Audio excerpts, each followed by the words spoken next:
Hey everyone, welcome to the MMA Report. UFC lightweight Stan Hooker and Michael Chandler are set to compete at UFC 257. With about itching closer, the Hangman spoke with SCMP MMA about it. So, you seem laser focused when you lay your head down and envision this fight. Like, how do you see it? It's gonna be. I'm interested to see what he does. Like, he usually just comes out guns blazing on a front foot, pressure. But I like that. You're gonna come to me.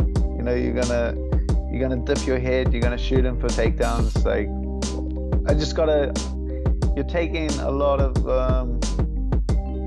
You're taking like a lot of the monkey work out of it. For me, is like picking someone off until they do that. Until they start trying to get in your face. If he's just gonna do it off the bat, I just gotta set the traps. You know what I mean? I just gotta throw a few landmines down there and see what he runs into. UFC 257 is a big weekend. It's a Conor McGregor pay-per-view. We don't even have to explain what that means. The magnitude of the moment is major. It has a major impact on where you sit in the title picture. You take out Chandler, you're screaming for the winner of Poirier McGregor. Is that what you want? We're definitely on the card to back up that fight. You know what I mean? Like, it's a funny circumstance at the moment. Like, people coming from different parts of the world, traveling. I know, like, Dustin trains in Florida. That's like the Wild West for COVID, from what you read online. Like, the UFC they need to have a backup for this fight. Like, that's what we're here for. I'll be lying if I saying that's not a big reason why I jumped at the opportunity to be on this, to not only fight Michael Chandler, but to be on this card and to have that possibility of winning. That's the McGregor roulette, baby. You're gonna have a chance at winning the McGregor roulette. That's like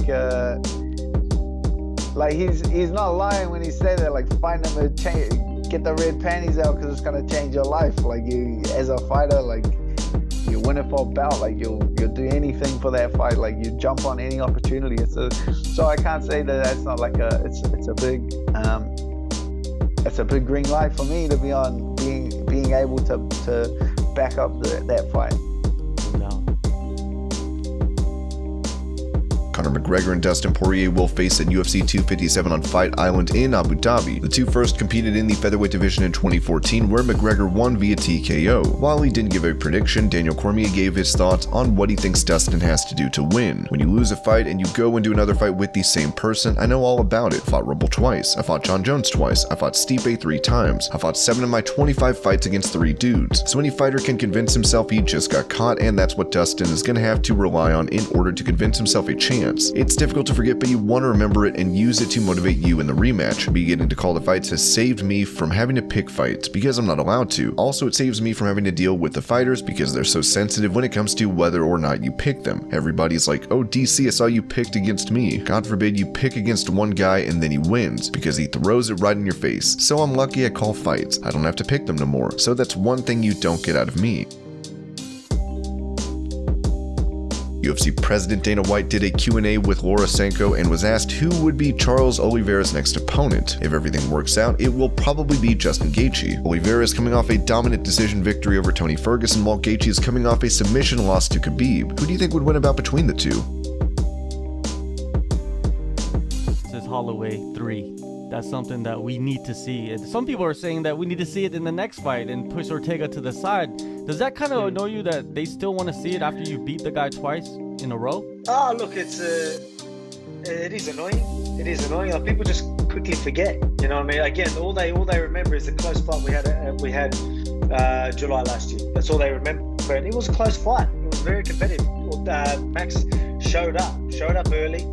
I didn't really show up, but luckily enough, as I said, I'm so well rounded and I've got that grit, and I'm gonna push myself. I ain't gonna make excuses, but there was if there was gonna be a day that Max Holloway was gonna beat me, that was the day. Let me just put that out there, and I was still able to steal them last 3 rounds. So that just shows you how good I am. But people are going to quickly forget that too. So again, it is annoying, but at the same time, I understand it. It was a close fight, you know what I mean? It was a very competitive fight, and it's two of the best going at it.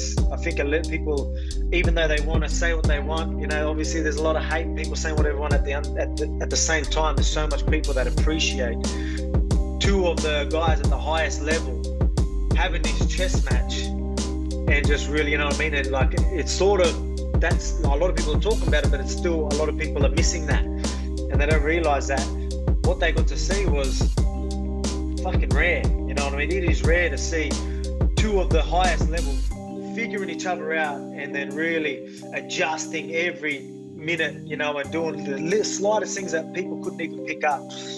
You know what I mean? It's just, again, the fight IQ that was involved in both our fights was just incredible, and people are missing that because they're just, obviously they see the first two rounds and that's all they remember, and I ain't really going to get into that. But you know, it's just, at the same time, I understand it, but come on, I ain't going to just keep rematching him till he wins. You know, I know that's what everyone wants. Everyone just wants, you know, wants me to keep rematching him till he wins, even the UFC.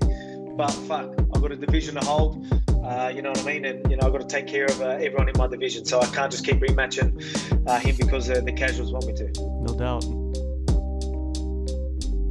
Dana White also said why having open scoring would be a bad idea in MMA. When we do the fights, I have an idea of who I think won or lost, but when I'm standing there with the belt, I don't know what Bruce Buffer is going to say. He doesn't tell me anything. The judges tell him, the commission do their thing, they tell him, and I'm standing there waiting to hear, so I'm just as blown as fans. And I agree, it takes away the anticipation of who won the fight. If a guy knows that he's up 2 rounds and you're a pro, you can stay away from a guy for an entire round and make the fight horrible. If you know you've got 2 rounds in the bag, guarantee if you saw your score up there, all I have to do is stay away from this guy for the next 5 minutes. That makes for bad third rounds. It's never going to be perfect. There are going to be fights that drive you insane, blow your bet. There will be all these other things that go with the fight business. In the end, watching the fight and waiting for the results are fun. Dana, is Conor McGregor going to be a regular 3-fight fighter in 2021, or does he have too much going on right now outside of the ring? Meaning, will he have about 3 fights in 2021? I don't know. We'll see how this year plays out. Again, you got to see what happens, you know, on his fight on the 23rd. We'll see what happens and how it plays out and where he goes from there and what he wants to do. I don't know. There's so many ifs with a guy like Conor. How do you feel about like Jake Paul is fighting Ben Askren? Boxing seems to be getting quite. All right, I'll get to that in a second, but it seems like boxing is getting quite a surge because of the Paul brothers being interested in it almost. Do you see it that way? Yeah, I mean, they say social media is a motherfucker. So, but yeah, no, I mean, they're doing it right, but all, you know, it's helping boxing, but also I think it's helping everything because like they're calling UFC fighters out too, all the guys are in Bellator guys.